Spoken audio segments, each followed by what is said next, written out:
जय हिंद दोस्तों। भारत रूस की ताकत को एक होते देख अब तुर्की पूरी तरह से डर के माहौल में आ गया है। भारत को रूस से S-500 मिसाइल डील ऑफर मिलने के बाद से तुर्की रूस का S-400 मिसाइल सिस्टम न लेके अमेरिका की तरफ से F-35 फाइटर जेट डील की तरफ दौड़ पड़ा है। लेकिन भारत के ताकत के आगे अब कोई नहीं टिक सकता। तुर्की जब भारत के खिलाफ पाक को ड्रोन दिया, उस समय तुर्की को उसकी औकात पता चल गया था। तुर्की के ड्रोन को भारत के सिस्टम ने कुछ ही पल में नष्ट कर दिया था। यह सब देख तुर्की F-35 लेने के पीछे दौड़ता नजर आ रहा है। वही पाक अब पूरी तरह से सदमे में है, क्योंकि जो तुर्की उसकी मदद करता था अब वो खुद अमेरिका की तरफ मुंह करता दिख रहा है। ऐसे में पाक के हालत अब और खराब हो गए हैं। दिसंबर जाते जाते तुर्की के लिए सिर्फ एक महीना नहीं बल्कि एक ऐसा मोड़ बनकर उभरा है जहां से उसकी महत्वाकांक्षाएं, उसका इस्लामी नेतृत्व का दावा और उसकी वैश्विक राजनीतिक रणनीतियां खुद उसी के लिए बोझ बनती दिखाई देती हैं। OIC, जिसे मुस्लिम दुनिया की सामूहिक आवाज कहा जाता है, कागज पर तो 57 देशों का एक विशाल समूह है, लेकिन व्यावहारिक रूप से इसकी स्थिति बिखरे हुए मोहरे जैसी है। आधे देश आंतरिक संघर्षों में उलझे, कई आर्थिक बदहाली में डूबे और कुछ तो इतने कमजोर कि क्षेत्रीय कूटनीति में भी स्वतंत्र भूमिका निभाने में असमर्थ। ऐसे संगठन का नेतृत्व करने का सपना तुर्की लंबे समय से देखता रहा है। वह खुद को कभी ऑटोमन साम्राज्य का उत्तराधिकारी बताकर, कभी इस्लामी दुनिया के मसीहा के रूप में स्थापित करने की कोशिश कर रहा है। लेकिन समस्या ये है कि नेतृत्व सिर्फ भाषणों या बयानबाजी से नहीं मिलता। उसके लिए आर्थिक शक्ति, सैन्य प्रभाव, स्थिर नीतियां और अंतर्राष्ट्रीय भरोसा चाहिए, जो आज तुर्की के पास सीमित मात्रा में ही है। तुर्की का वर्तमान संकट सिर्फ उसकी महत्वाकांक्षाओं से नहीं बल्कि उससे भी अधिक उसके राजनीतिक निर्णयों से उपजा है।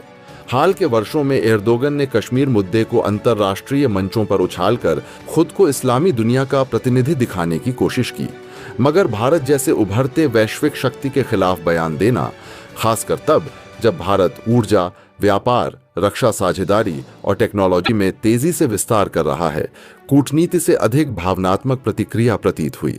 कश्मीर पर तुर्की की सक्रियता सुनने में तो इस्लामी एकजुटता जैसे बड़े उद्देश्य का हिस्सा लगे, लेकिन सच ये है कि इससे न तो कश्मीर की स्थिति बदली, न भारत पर कोई दबाव बना और उल्टा तुर्की भारत संबंधों में ठंडापन पैदा हुआ। भारत ने व्यापारिक प्रतिबंधों से लेकर रक्षा सौदों में कटौती जैसे संकेत दिए और तुर्की के लिए यह आर्थिक झटका किसी चेतावनी से कम नहीं था। दिसंबर 2025 की रिपोर्ट, जिसमें वेस्ट एशिया के प्रमुख think tank institute for national security studies ने सऊदी अरब के रुख पर प्रकाश डाला, ने तुर्की की भू रणनीतिक दिशा पर गहरी चोट की है। रिपोर्ट में कहा गया कि भारत को उकसाने का जोखिम कोई मुस्लिम राष्ट्र उठाने की स्थिति में नहीं है।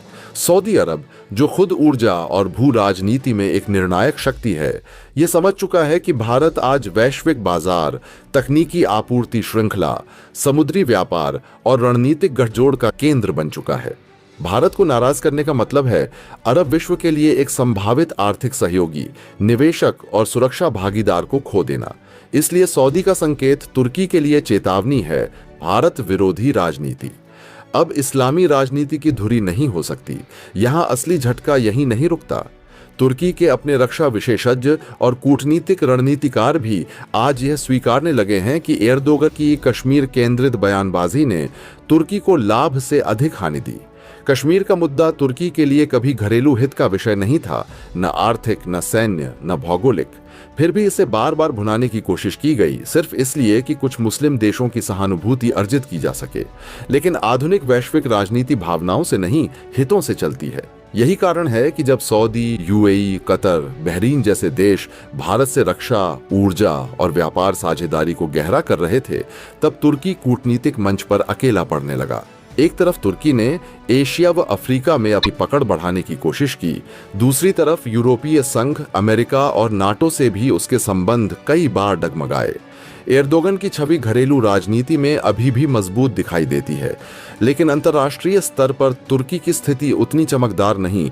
अर्थव्यवस्था महंगाई से कराह रही है, लीरा का मूल्य लगातार गिरता जा रहा है, विदेशी निवेशक आशंकित हैं और सीरिया, कुर्द, ग्रीस तथा आर्मेनिया के साथ तनाव तुर्की को कई मोर्चों पर उलझाए रखता है। ऐसा देश OIC की अगुवाई चाहता है, तो यह इच्छा व्यावहारिकता से अधिक महत्वाकांक्षा ही प्रतीत होती है। अब बड़ा सवाल यह है, क्या तुर्की इस संकट से निकल पाएगा या यह रास्ता और गहरा अंधेरा लाएगा? यदि तुर्की भारत के खिलाफ बयानबाजी जारी रखता है तो अंतर्राष्ट्रीय मंचों पर वह और अब अलग थलग पड़ सकता है, क्योंकि भारत अब केवल दक्षिण एशिया का देश नहीं बल्कि वैश्विक शक्ति संतुलन का निर्णायक स्तंभ बन चुका है। अमेरिका, रूस, यूरोपीय संघ और खाड़ी राष्ट्र भारत के साथ बहुपक्षीय रणनीतिक समझौतों में जुड़े हुए हैं। ऐसे में तुर्की अगर मुस्लिम नेतृत्व का दावा भारत विरोध पर आधारित रखेगा तो न सिर्फ उसे सऊदी और यूएई का समर्थन खोना पड़ेगा बल्कि उसकी आर्थिक महत्वाकांक्षाएं भी प्रभावित होंगी। दुनिया आज बदल रही है।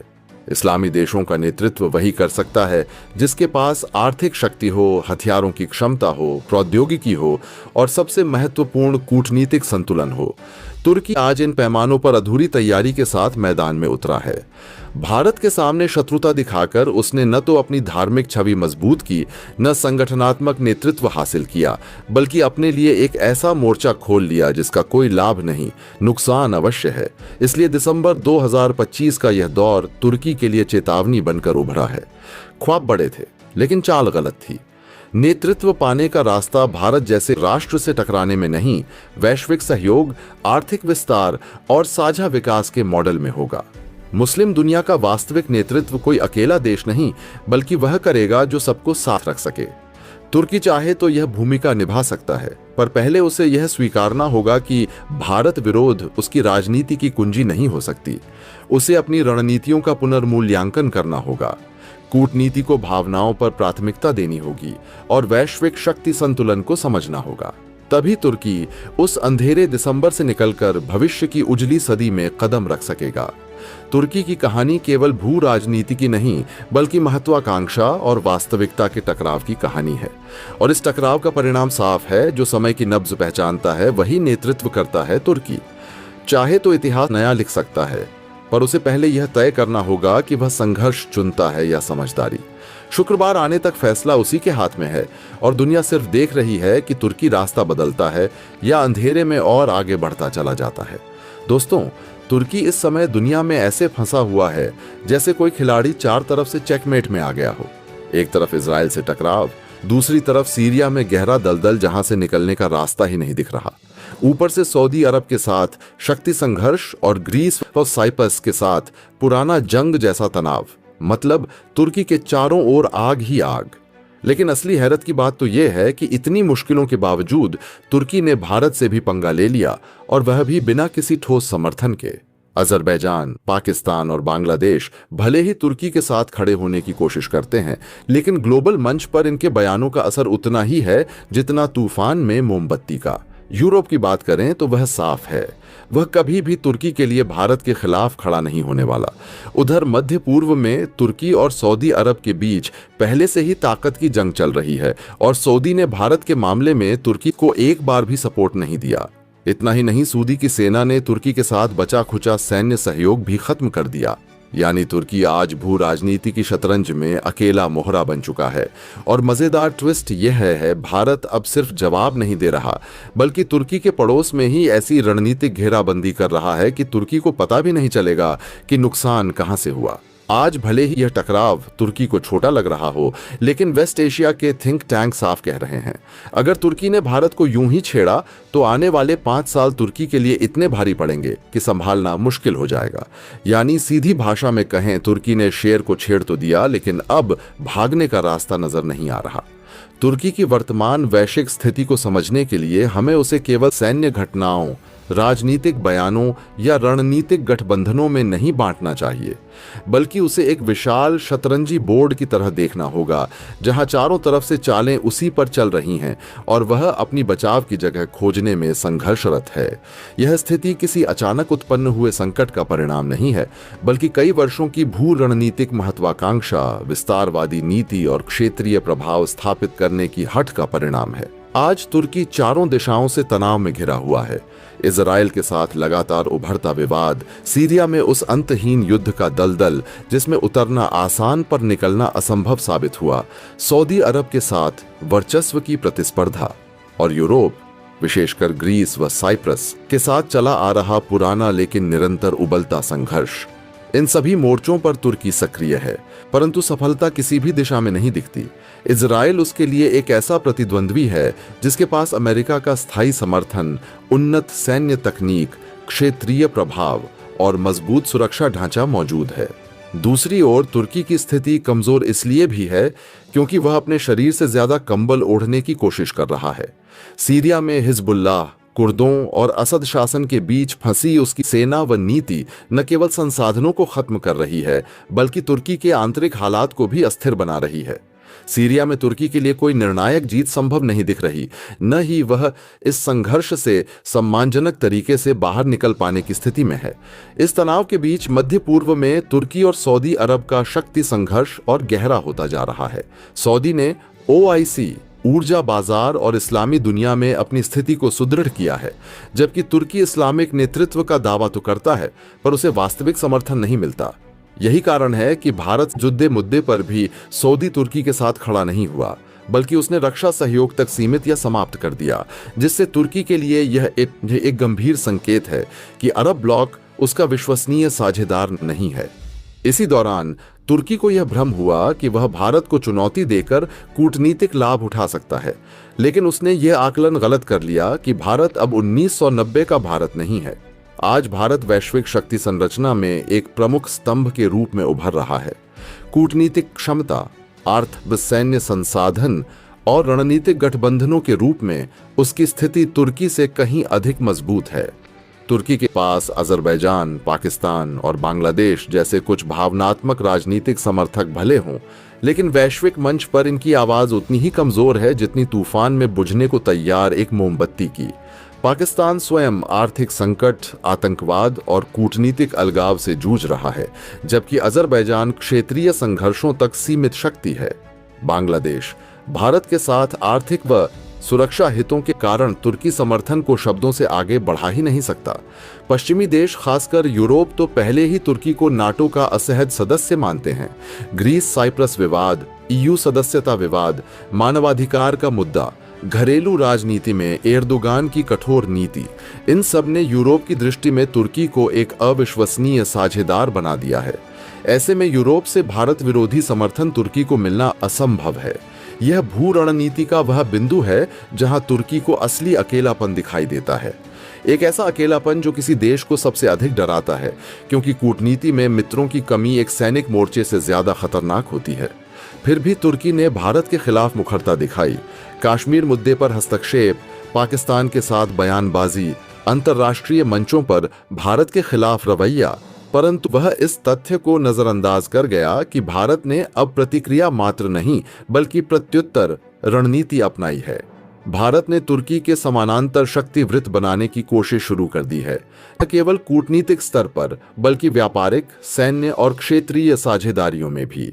ग्रीस के साथ भारत की नौसैनिक व रक्षा सहयोग वार्ताएं, साइप्रस के साथ संबंधों का सशक्तिकरण, आर्मेनिया को रक्षा आधारित समर्थन, यूरोप और पश्चिम एशिया दोनों में भारत की स्वीकार्यता, ये वे कदम हैं जिनसे तुर्की पर अप्रत्यक्ष दबाव बढ़ रहा है।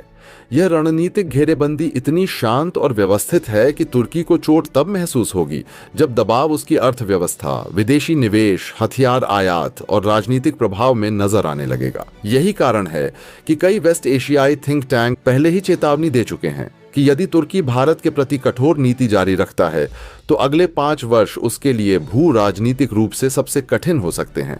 इसमें कोई आश्चर्य नहीं होगा यदि भविष्य में तुर्की को अपने रुख में नरमी लानी पड़े या भारत के साथ सामंजस्य की दिशा में कदम बढ़ाने पड़े, क्योंकि महाशक्तियों से टकराव तब तक ही संभव है जब तक आपके पास संसाधन, समर्थन और आर्थिक मजबूती हो। आज की स्थिति को सरल भाषा में कहें तो तुर्की शेर को छेड़ चुका है, लेकिन पीछे हटने के रास्ते सीमित हैं। उसके चारों तरफ संकट की आग जल रही है और भारत नीति उस आग में और ईंधन बन सकती है। कूटनीति में युद्ध मैदान जैसा शोर नहीं होता, प्रहार अदृश्य होते हैं और परिणाम समय के साथ दिखाई देते हैं। तुर्की के सामने अब विकल्प 2 ही हैं, या तो अपने दावों की आक्रामकता को नियंत्रित करके संतुलित कूटनीति अपनाए या फिर बढ़ते वैश्विक समीकरणों में स्वयं को अधिकाधिक अलग थलग होने दे। आने वाला समय तय करेगा कि तुर्की इस भू राजनीतिक शतरंज के खेल में एक नए अध्याय की ओर बढ़ता है या अपनी ही की गई चालों में फंसता चला जाता है। तुर्की की मुश्किलें सिर्फ मिडिल ईस्ट तक सीमित नहीं है। तुर्की नेटो का मेंबर तो है, लेकिन यूक्रेन रूस युद्ध में वह बैलेंस बनाने की कोशिश कर रहा। यहाँ पर तुर्की की हालत इधर कुआं उधर खाई वाली हो गई है। तुर्की नाटो का मेंबर है, लेकिन वह रूस के साथ दोस्ती रखना चाहता है। तुर्की अब यही चालाकी उसे भारी पड़ रही है। दिसंबर 2025 में ब्रुसेल्स में हुई नेटो की बैठक में तुर्की के विदेश मंत्री ने ब्लैक सी की सुरक्षा को लेकर रोना रो। दरअसल रिपोर्ट्स के मुताबिक उन्होंने अपना दर्द बयां करते हुए कहा कि रूस से जुड़े तेल टैंकरों पर हमले हो रहे हैं और ये हमले कहीं और नहीं बल्कि तुर्की के अपने एक्सक्लूसिव इकोनॉमिक जोन में हुए हैं। तुर्की इन हमलों को बेहद डरावना बता रहा है क्योंकि इससे उसका समुद्री व्यापार खतरे में है। यहाँ पेंच ये है कि तुर्की मॉन्ट्रक्स कन्वेंशन का हवाला देकर नेटो के जंगी जहाजों को ब्लैक सी में घुसने से रोकता है, लेकिन अब उसी समुद्र में उसकी खुद की सुरक्षा खतरे में है। तुर्की की यह नीति, जिसे वह रणनीतिक स्वायत्तता स्ट्रेटेजिक ऑटोनोमी कहता है, अब उसे अमेरिका और यूरोप के निशाने पर ले आई है। तुर्की हमेशा से पूरब और पश्चिम दोनों नावों में पैर रखकर चलना चाहता था। एर्दोगन की यह रणनीतिक स्पष्टता अब ध्वस्त हो रही है। नेटो ने अपने 2025 के एजेंडे में साफ कर दिया है कि हर देश को अपना रक्षा बजट 2% से बढ़ाकर 3.5% करना होगा। तुर्की जो पहले से ही कई मोर्चों पर पैसा पानी की तरह बहा रहा है, उसके लिए यह बोझ उठाना कमर तोड़ने जैसा होगा। उधर अमेरिका ने तुर्की की नब्ज दबा दी है। तुर्की ने मजबूरी में चुपचाप रूस को मिलिट्री सामान भेजना बंद कर दिया था, लेकिन अमेरिका इससे संतुष्ट नहीं है। अब अमेरिकी दबाव तुर्की के बैंकों पर आ गया है। 2025 में तुर्की के बैंकों ने डर के मारे रूसी कंपनियों के साथ लेन देन कम कर दिया है क्योंकि उन्हें अमेरिकी प्रतिबंधों का डर है। दिसंबर 2025 के ताजा हालात बताते हैं कि तुर्की एक अजीब डर में जी रहा है। विश्लेषकों का मानना है कि अगर कोई ऐसा शांति समझौता होता है जिससे रूस को ताकत मिले तो वह तुर्की के लिए सीधा खतरा होगा। तुर्की को डर है कि अगर यूक्रेन हार गया तो रूस काकेश क्षेत्र में विस्तार करेगा, जिससे तुर्की की सुरक्षा खतरे में पड़ जाएगी। तुर्की की मुश्किलें आज सिर्फ मध्य पूर्व तक सीमित नहीं हैं, बल्कि उसके भू राजनीतिक फैसलों का परिणाम अब चारों दिशाओं से उसे घेरे हुए है। एक ओर नाटो की प्रतिबद्धताएं, दूसरी ओर रूस के साथ ऐतिहासिक ऊर्जा आर्थिक हित, तीसरी ओर ब्लैक सी की अस्थिर सुरक्षा स्थिति और चौथी ओर अमेरिका तथा यूरोप का बढ़ता दबाव। दशकों तक तुर्की ने खुद को पुल के रूप में प्रस्तुत किया, एक देश जो पश्चिम और पूर्व दोनों के साथ व्यापार, रक्षा और ऊर्जा के क्षेत्र में संतुलन बनाए रख सकता है। यह रणनीति एर्दोगन की विदेश नीति की रीढ़ थी, जिसे वे रणनीतिक स्वायत्तता स्ट्रेटेजिक ऑटोनॉमी कहते थे। लेकिन 2025 आते आते यह सूत्र ढहने लगा है और अब वही दोहरी चालाकी तुर्की के गले का फंदा बन रही है। यूक्रेन रूस युद्ध ने तुर्की की इस दो तरफा नीति को पूरी तरह से एक्सपोज कर दिया है। यूक्रेन में नाटो के समर्थन के बीच तुर्की रूस से बीच का रास्ता निकालना चाहता है, जबकि पश्चिम चाहता है कि तुर्की खुलकर यूक्रेन के साथ खड़ा हो। रूस को वह नाराज भी नहीं कर सकता क्योंकि ऊर्जा, खासकर गैस और ब्लैक सी व्यापार का बड़ा हिस्सा रूस से जुड़ा हुआ है। नतीजा यह हुआ कि 2025 के अंतिम महीनों में तुर्की सचमुच इधर कुआं उधर खाई वाली स्थिति में फंस गया है। एर्दोगन द्वारा बार बार कही गई स्वतंत्र विदेश नीति अब उसी पर उल्टा भार बन रही है। दिसंबर 2025 में ब्रुसेल्स में हुई नाटो मीटिंग में तुर्की के विदेश मंत्री का स्वर पहली बार इतना कमजोर और असुरक्षित सुनाई दिया। उन्होंने रिपोर्ट्स के अनुसार ब्लैक सी में रूस से जुड़े तेल टैंकरों पर हमलों का मुद्दा उठाया और बताया कि यह हमले किसी दूर समुद्री क्षेत्र में नहीं बल्कि सीधे तुर्की के एक्सक्लूसिव इकोनॉमिक जोन EEZ में हो रहे हैं। यह बात सिर्फ सुरक्षा खतरे का संकेत नहीं देती, बल्कि यह भी दर्शाती है कि तुर्की की नियंत्रण क्षमता अब उसके हाथ से निकलती दिख रही है। तेल टैंकरों पर हमले सिर्फ व्यापारिक नुकसान नहीं है, यह तुर्की की समुद्री शक्ति और समुद्री निगरानी क्षमता पर भी प्रश्न चिन्ह लगा रहे हैं। ब्लैक सी वह क्षेत्र है जिसे तुर्की अपनी शक्ति का विस्तार मानता था और मॉन्ट्रो कन्वेंशन को ढाल बनाकर नाटो युद्धपोतों की एंट्री रोकता रहा। वर्षों से तुर्की इस संधि का हवाला देकर कहता आया कि ब्लैक सी में सैन्यीकरण बढ़ाने से शांति खतरे में पड़ेगी। यह वही कदम था जिसने उसे रूस के साथ सॉफ्ट बैलेंस बनाए रखने में मदद दी। लेकिन अब और विडंबना यह है कि उसी ब्लैक सी में तुर्की खुद असुरक्षित हो गया है। नाटो उससे पूछ रहा है, जब खतरा तुम्हारे ही दरवाजे पर है तो फिर तुम पश्चिमी नेवल प्रेजेंस बढ़ाने का विरोध क्यों कर रहे हो?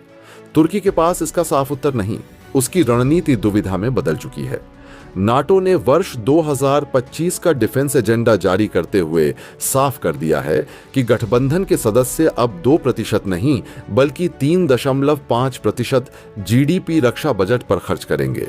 यह नाटो की अब तक की सबसे बड़ी डिफेंस फंडिंग वृद्धि है और अप्रत्यक्ष संदेश यही है कि शक्ति संतुलन का समय खत्म और संघर्ष की तैयारी का दौर शुरू।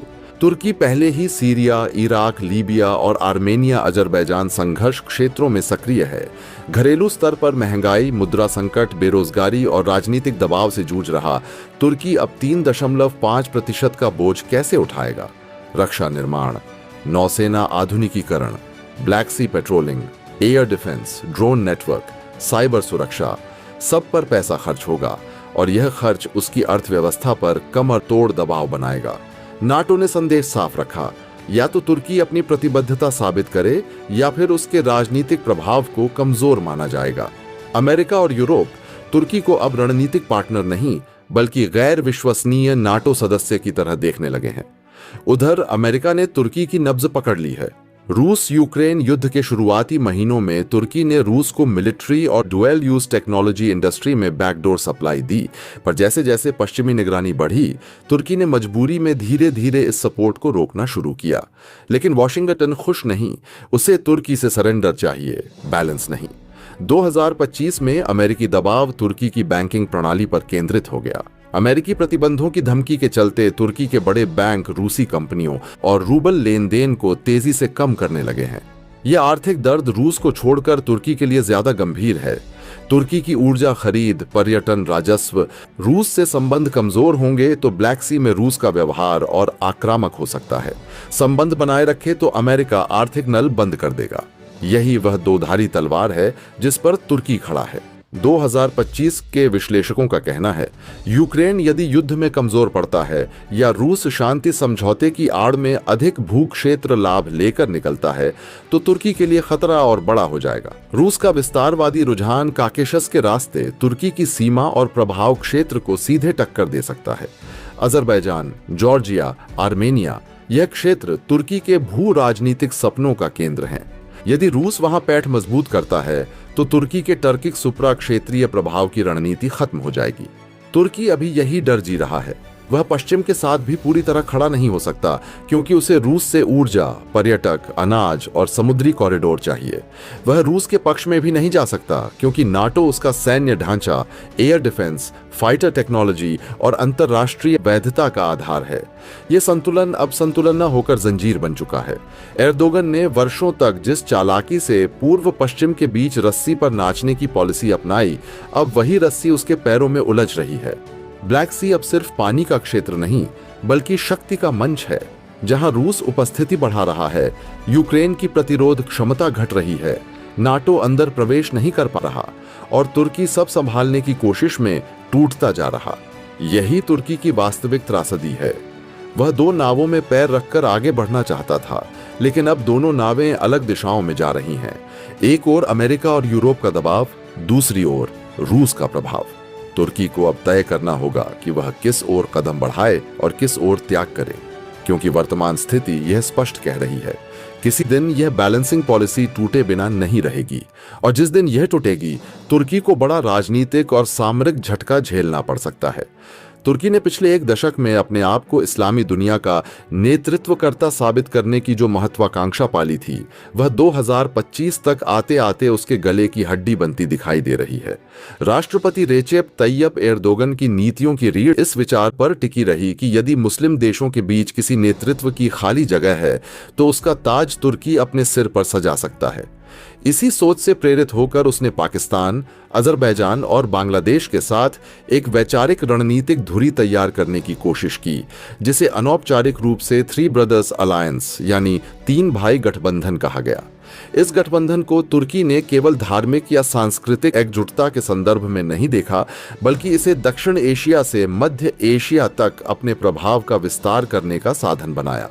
यह गठबंधन भारत के लिए एक संभावित सामरिक चुनौती के रूप में उभरने लगा, क्योंकि पाकिस्तान पहले से ही भारत के खिलाफ प्रत्यक्ष सैन्य प्रतिद्वंद्वी है। अजरबैजान तेल समृद्ध और सैन्य रूप से महत्वाकांक्षी, और बांग्लादेश क्षेत्रीय शक्ति समीकरणों के पुनर्गठन में धीरे धीरे सक्रिय। लेकिन जो योजना एर्दोगन को दुनिया का इस्लामी नेता बना सकती थी, वही 2025 तक एक उल्टा वार बनकर तुर्की के सामने खड़ी है। एर्दोगन की बेचैनी और महत्वाकांक्षा का अंदाजा इस तथ्य से लगाया जा सकता है कि वे एक दशक के भीतर पाकिस्तान के कम से कम 10 आधिकारिक दौरे कर चुके हैं, जो अपने आप में यह दर्शाता है कि तुर्की दक्षिण एशिया में अपनी पैठ कितनी गहरी करना चाहता था। पाकिस्तान को उसने न केवल एक रणनीतिक पार्टनर के रूप में देखा, बल्कि उसकी सेना, ड्रोन, मिसाइल तकनीक और रक्षा सहयोग को आगे बढ़ाकर भारत के प्रभाव को संतुलित करने की कोशिश की। अजरबैजान आर्मेनिया युद्ध के दौरान तुर्की ने खुले तौर पर बाकू की सैन्य मदद की, ड्रोन और सलाहकार भेजे, जिससे उसे लगा कि अब वह उभरते हुए इस्लामी सैन्य समीकरण का सबसे मजबूत स्तंभ है। बांग्लादेश के साथ भी उसने रक्षा व्यापार, धार्मिक सांस्कृतिक कूटनीति और आर्थिक प्रोजेक्ट्स के जरिए नजदीकी बनाई। लेकिन यही आक्रामक विस्तारवादी सोच आगे चलकर उन भूराजनीतिक शक्ति संतुलनों से टकराई जिन्हें तुर्की ने कम करके आंक लिया था। दोस्तों, आपकी क्या राय है कमेंट बॉक्स में जरूर से बताएं, और साथ ही चैनल को सब्सक्राइब करना ना भूलें। आपके एक सब्सक्राइब से हमारी काफी बड़ी मदद होती है। जय हिंद, जय हिंद।